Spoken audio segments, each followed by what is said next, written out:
Ow. What's up, everyone? Punchy back with Higurashi When They Cry, Chapter 4, Himatsubushi.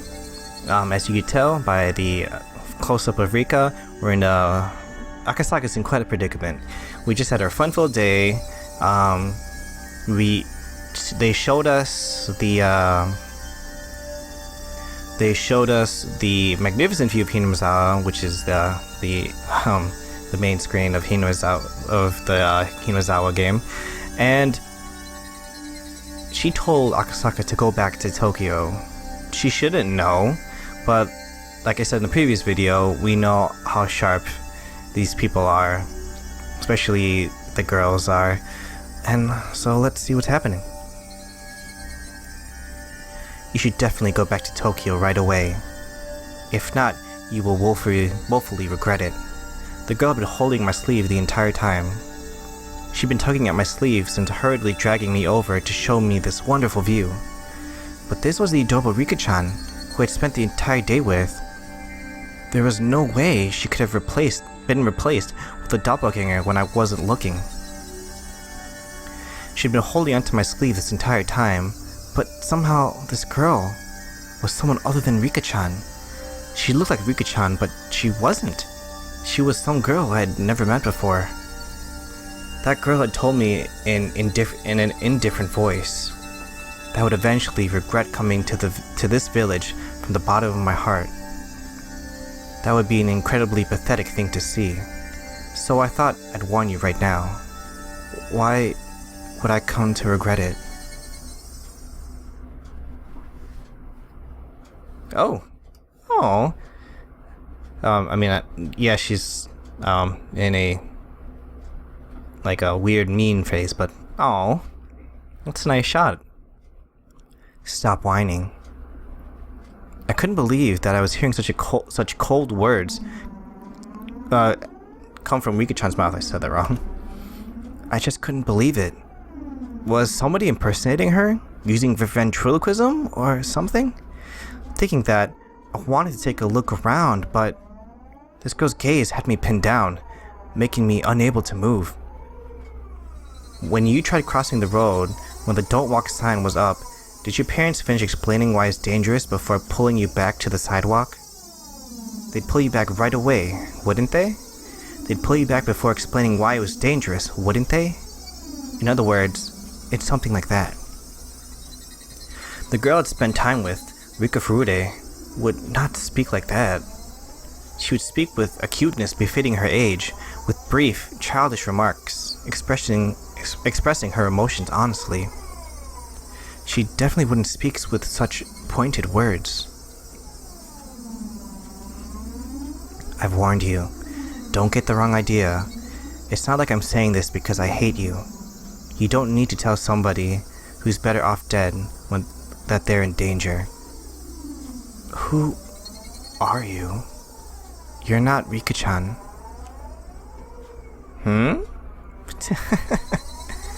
As soon as I accused her of not being Rika-chan, she let out a strange, quiet giggle. It was a laugh, not befitting a child of her age. It was like she was possessed by something. Her change was just the total and complete. Oh, I'm not sure. I said that wrong too. Was Rika-chan being attacked by some terrifying phenomenon?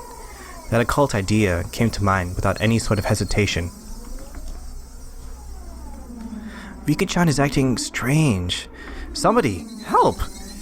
Thinking that I'd yell that, I turned to where the mayor was. I immediately realized he's looking at us with a smile. That's right. To him, it looked like nothing more than me and Rika-chan fooling around. He did notice that there was something terrifying happening to her. Akasaka is such a coward. Tee-hee-hee-hee. The girl had obviously grasped that I was afraid. Noticing that and calling me a coward, she laughed again. That cackling girl approached me in a strange manner, while still laughing, lost balance and fell flat on her face. Rika-chan fell down. If it was just a while before, I would have extended a hand to help her up without hesitation. But now, extending a hand to this ominous girl who looked like Rika-chan but wasn't, required a bit more courage than I had at the moment. Meep. The girl cried out thus. She then squirmed upright and dusted herself off. Afterwards, she looked around restlessly as a blank expression crept across her face. You've got to be kidding me. Was she making fun of me? That way of acting. It was as though, after being possessed by something, she'd lost her memories of what happened. You're joking, right? Rika-chan? Meep. I don't know if Rika-chan had heard me or not. She just cried out like that, as if questioning herself. Hey, mister! Rika-chan too! Tea's ready! There's some snacks too, so please come and have some! An old lady wearing a smock was waving energetically from the entrance of the office. Hearing that there were snacks, Rika-chan's expression changed. Yay! A carefree smile. That was a familiar smile, the one that belonged to the embodiment of my ideal daughter.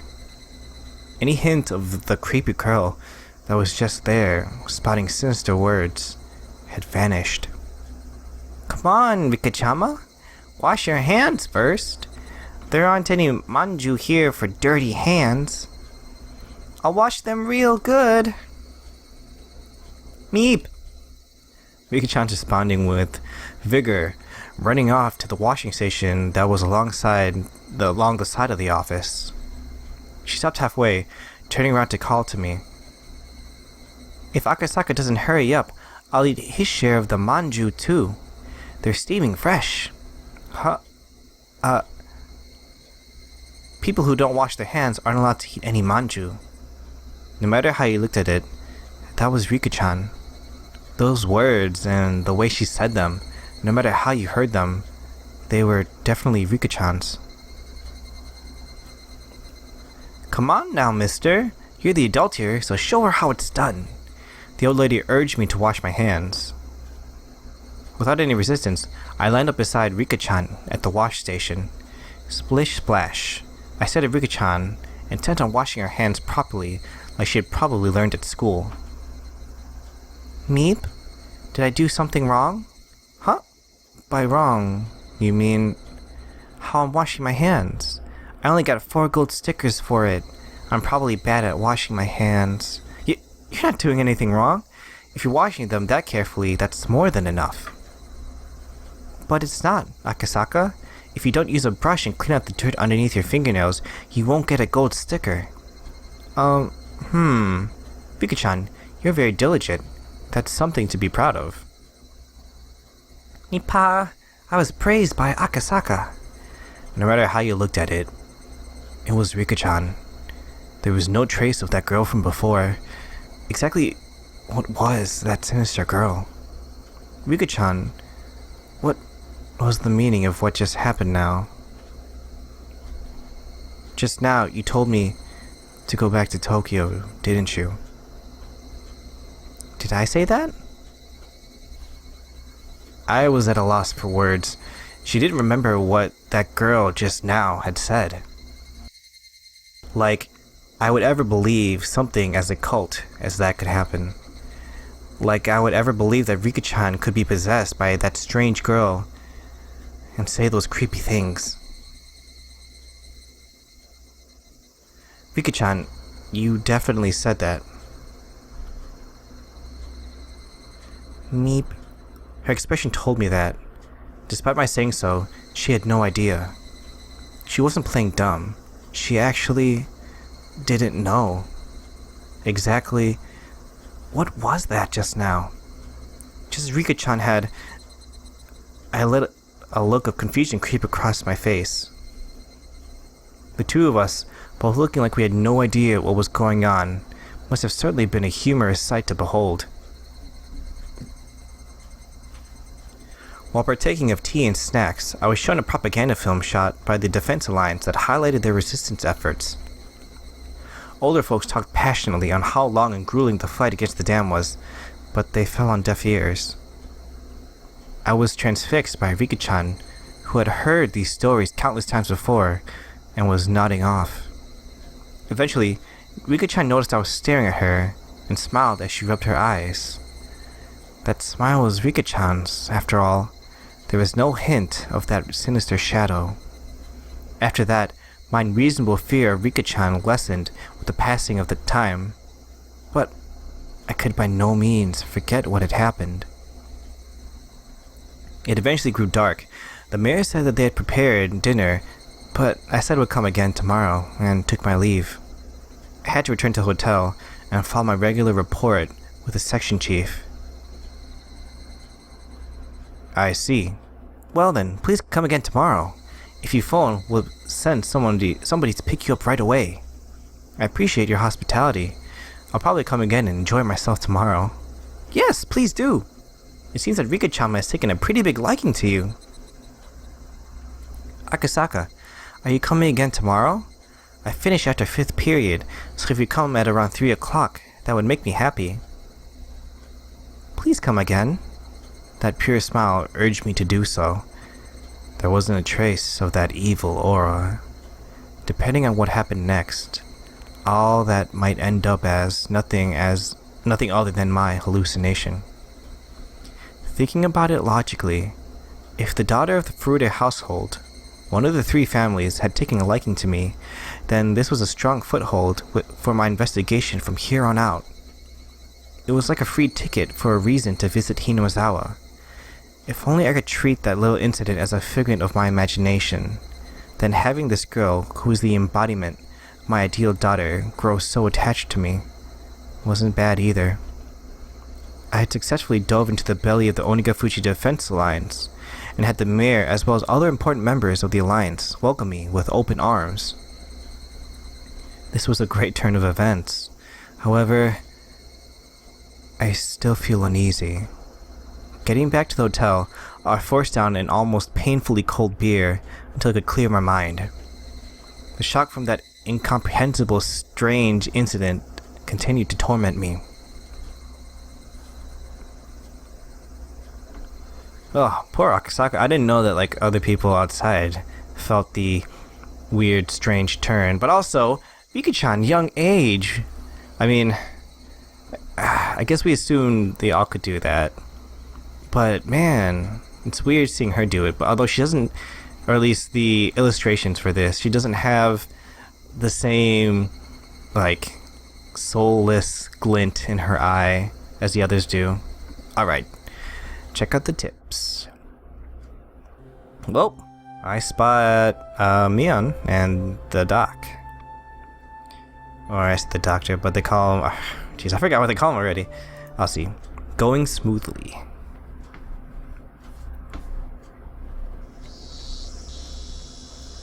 The sound of the car grew closer, followed by the sound of it braking as the engines cut out. At that moment, his up until now lackadaisical footsteps grew decisive as the man in the room dashed up to the wall beside the window and carefully peered outside. It was his comrade's car. Even so, he still didn't relax his guard. Eventually, the sound of footsteps approached the door. Thump. Thump, thump, thump. It was the passcode. I'm back. Open the door already. He must be tired. Oh, I'm opening it now. After the locks were undone, the door opened. A man appeared, his arms laden with swollen plastic grocery bags. The bags in his hands had Sevens marked written on them, with bread and milk cartons able to be glimpsed within. The contents of those bags were then spread out over a sheet on the floor. I bought some cup noodles, so go boil some water. What's the kid doing? He's been sleeping the entire time. Thank God he's not causing any trouble. He did struggle a bit when he was about to shit himself. Don't let him crap his pants. It'd suck if it starts smelling like an outhouse in there. Yeah, I know. Check the gag every now and then. We don't want it to get loose, so keep it tight. But not so tight he stops breathing. I said, I know. Huh? Did I ask you to pick up another can of gas for the portable stove? We're out. You never asked, you idiot. Seriously? Come on, work. Damn it. He rattled the portable stove as he struggled to get it to light. Seeing that, the man who went to buy supplies let out a deep sigh. And with a backwards glance at that sight, began to walk to the corner of the room. The kidnapped boy was sprawled out to a sheet that was spread out on the floor. Boy, you doing okay? Of course, the man didn't assume the kid was able to hear that question. That's because the boy's ears were plugged, and with his eyes and ears thoroughly covered by packing tape. Also, his mouth was gagged with a thin, twist-up towel. Because of that, the boy was able to close his mouth properly, with his cheeks sticky with his own saliva. Of course, that wasn't the only reason. Both his arms were tied tightly behind his back with a leather belt. You seem to be doing okay. At least, you're not gonna die. If your grandpa wanted to play tough, we might have to lop off an ear. It'd be great if we don't have to. If the main family says we do, though, tough luck. I can't even imagine what kind of cruel things they'd have us do. The family says not to scratch one, scratch him though. Oh, the family says not one scratch on him though. Jesus. So it seems to be going well for the time being. If the minister is discreetly withdrawing the dam project, the Higurashi dam is indefinitely postponed. I wonder when we're letting the boy go. I just want to be done with this already. The main family seems to be gauging the timing. I don't know when it'll be, but probably soon. Isn't that great, kid? You'll be let go real soon. The men didn't know if their voices were heard by the boy. For him, there was nothing he could do but continue to sleep to escape his harsh reality.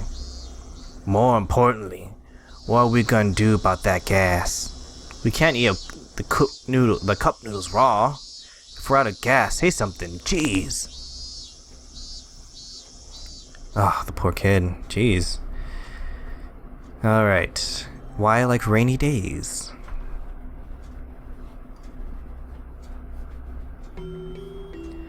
The weather forecast had predicted that it wouldn't rain at all this entire week. If it's not that I hate sunny days or anything, when every day is the same, unchanging, sunny weather, however, anybody would long for a rain cloud or two. It's not that I hate sunny days. Oh wait, no, I'm reading that again. If it's simple, clear skies for a week, a month, a year, anybody would long for a rain cloud or two. The weather specialist said that they had carefully scrutinized a large quantity of past data, so it wouldn't be so likely for the forecast to be wrong. I knew as much, but even then, there was occasionally a day where I was hoping that it would be wrong, as I stared up into the clear blue sky. Was I being mischievous and hoping so? I waited and waited, feeling almost suffocated by the boring blue sky, disturbed by a single cloud. If you could die from the suffocating feeling, then the population of Earth probably wouldn't have increased to this point. In other words, the only person who was being suffocated by this was me. And so, I welcomed the summer evenings where not even the weather forecast could predict a sudden shower. If I were to explain it like this, would you understand a bit more about how I feel? Oh. That dinner is Punchy's house, actually. Let's say that tonight's dinner was going to be curry rice. But when you called down to the dinner table, what was waiting for you instead was an eggplant and a bell pepper stir-fry. This is just on your mother's whim, by the way. I would be delighted by such whimsy. I don't really like eggplants or bell peppers, but still, I would be delighted. The fact that the pre-established routine of curry rice had been broken would be amusing. If tonight was repeated 100 times, and 100 times you had to eat curry rice, yet just for this one night, that was changed to an eggplant and bell pepper stir-fry. There's no way you couldn't enjoy that chance happening. I hate pre-established routines. I really hate when things are all decided beforehand. I have no love for boredom. I always get my hopes up that something today will be different from yesterday, no matter how trivial. It's been decided that this entire week starting today was going to be clear skies. The weather forecast decided upon it, so the god of weather must also feel obliged to do so. But who's to say that a rain cloud might not just show up one day on a whim? It's something that nobody can say for sure, but because that thought remains in this world, a creature such as myself can continue living without being suffocated. Tomorrow will probably a hot and clear day. Be a hot, clear day. However, I'm the only one that knows that predetermined fate, even with but a slim 1% chance, something changes. Hoping that for that 1%, I hung upside down weather charms on my sunlit eaves throws. In the end, I spent my days waiting for those unexpected things in life to happen. I pondered why I was hoping for it. Why was I hoping for a rain cloud? The answer was simple. I had my fill of clear skies. Then why was I hoping for a rain cloud? The answer was simple. The fact that it was going to be sunny tomorrow was boring. So why was I hoping for a rain cloud? In the end, it doesn't really matter whether it rains or shines tomorrow. Basically, it was just that the rain would water my heart, which was withered from boredom. That's why rather than a TV drama where the plot's already been decided, I prefer to look up at the sky. I have no clue who that's supposed to be from. Alright, now some other familiar characters.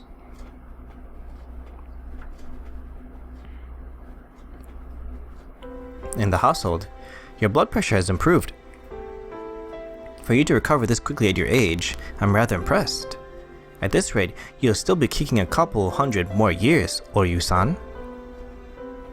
The young doctor in his medical coat said that as he undid the blood pressure cuff from the arm of the old woman tucked away in her futon.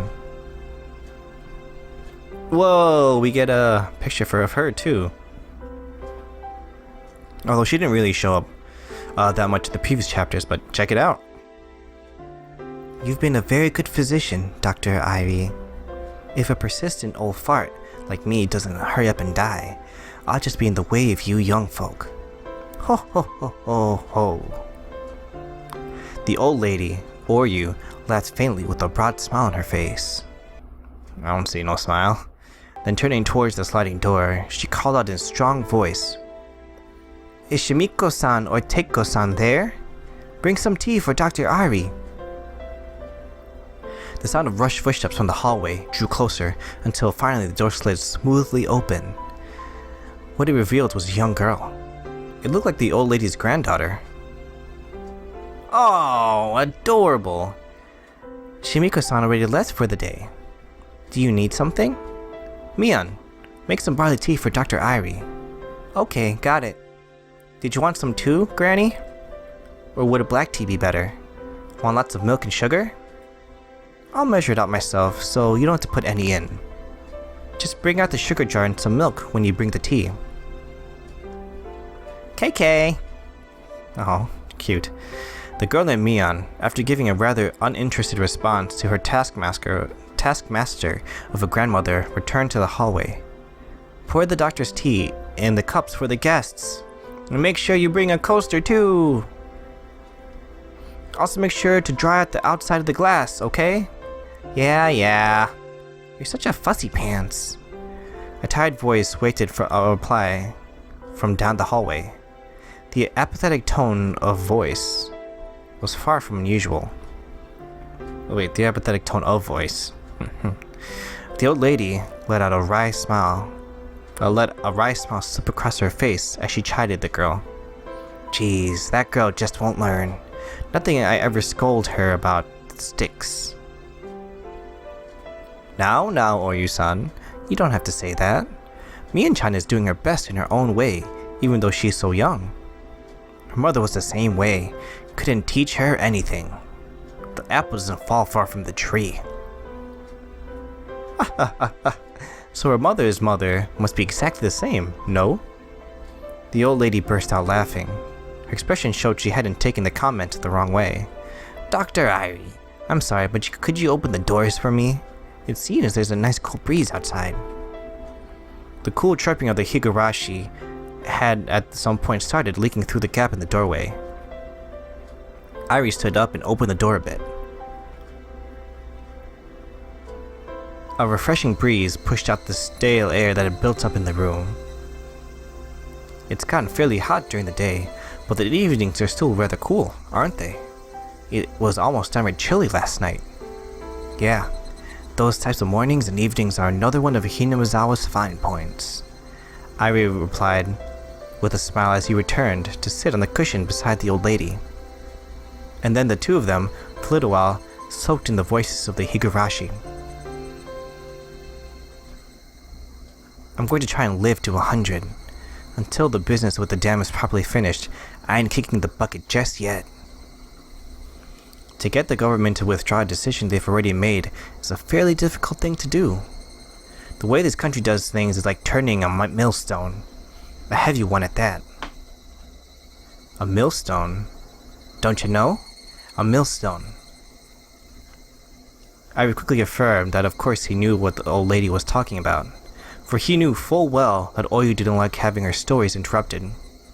This millstone, see, grind anything to a pulp.